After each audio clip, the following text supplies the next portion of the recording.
Okay, well, another tough one. It's I'm proud again of the way our guys fought. We needed to execute a lot better, especially in that first quarter and a half when we had a lot of momentum going.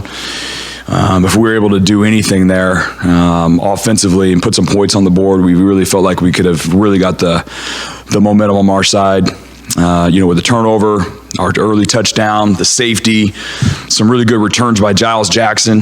But unfortunately, we didn't execute well enough. And that's a continuing theme on especially even in our losses, but also in our close victories. We need to execute better in all three phases, but especially on offense. We didn't play good enough on offense tonight. We didn't get enough first downs. We didn't score enough points. We didn't run the football well enough. We didn't throw the football well enough. We didn't catch the football well enough. And that allowed our opponent to sit there and just hand the ball off and not put them in any dangerous situations. And so we're going to let this loss is going to sting.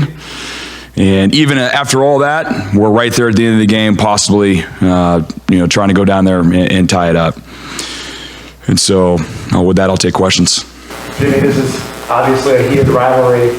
How do you explain what happened after the game, though? It seemed like there was maybe some pushing and shoving between the teams. What did you see there? What's your assessment? Yeah, I think throughout the whole game, and this is something that we talked about with our team, and there was a lot of chipping going back and forth.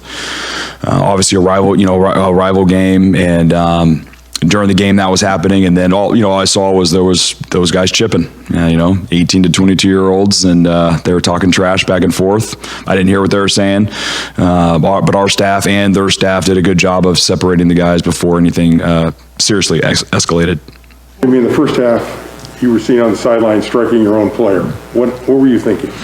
No, so Roque, again, just like Mike just mentioned, the guys were chipping back and forth, and one of our players, Roque, was up in a Oregon defender's face, and I went in to separate them and push him back, and then after that, we settled down a little bit, and that was our deal all week long. Was we got to have poise. We knew this was going to be a very heated matchup, and there was going to be a lot of trash talking, and when we stepped in there, we were glad that a penalty wasn't thrown on our guys to put us back even further on that kickoff return.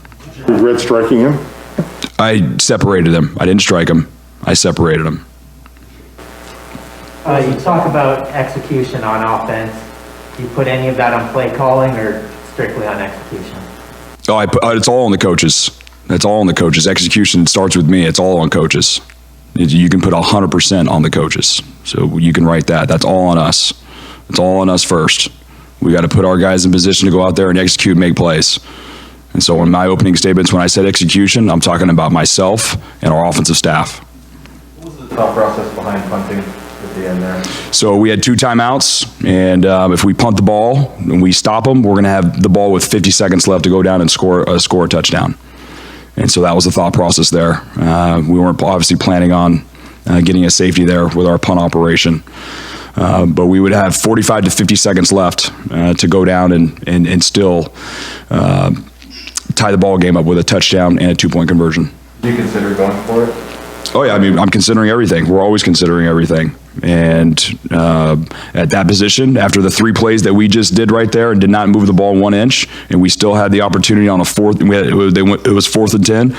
We could punt the ball, stop them on defense, get the ball back, and then hopefully have better field position to go score. How frustrating was it to not feed off that momentum you had early when you had Larry. safety and your picks? Larry, so frustrating. So frustrating. You have a team like that on the ropes in our stadium, and all those big plays that we're making, those defensive stops that we're making, extremely frustrating. And so we're able to convert some of that momentum into touchdowns, field goals, and move the ball and get first downs. We're going to be able to wear our opponent down, and that changes the whole makeup of the game. And that's what we got to work towards. We got to be able to move the chains and score points, especially when we're feeling that energy and juice from our crowd, and we're making plays on the other side of the ball. You mentioned not taking Oregon out of their running game, which is probably their game plan. Do you feel like the defense sort of wore down in the second half there? I don't. I mean, yeah, if they're going to hand the ball off that many times, for sure. I mean, they're going to crack one every once in a while, like they did. You know, this always goes back to what I've mentioned in previous press conferences: is if we never make our opponent have to throw the ball, and they can just sit there and just pound it over and over and over and over, that becomes tough sledding, especially when you're playing a good team like them. And back to Larry's question, if we get some momentum going and we go up 21-3, 24-3, guess what? They're not handing the ball off. And now all of a sudden, here comes the sacks, here comes the interceptions, here comes some big time plays, and they're not having to lean on the run game. But that didn't happen.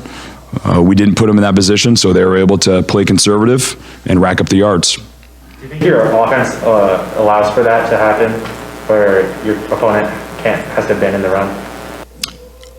Say that again.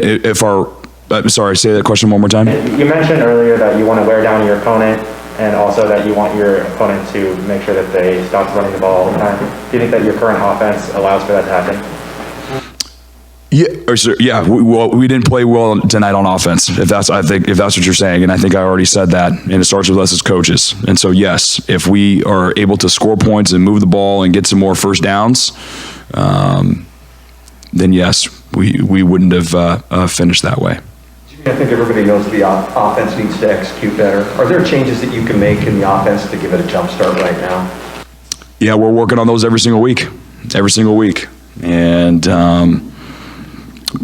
it's going to continue to be a work in progress, and we need to see results, and that's what we're going to keep going and going back to work tomorrow to try to fix things.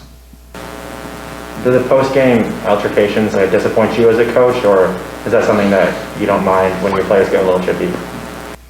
No, we don't want either side wants that to happen. We don't want that to escalate like that. We want it to end, and both teams, give congratulatory high fives or whatever, hugs. A lot of these guys know each other, and then we want to separate. That's how we would always want a game to end, with a handshake. And so, no, we don't want that to happen.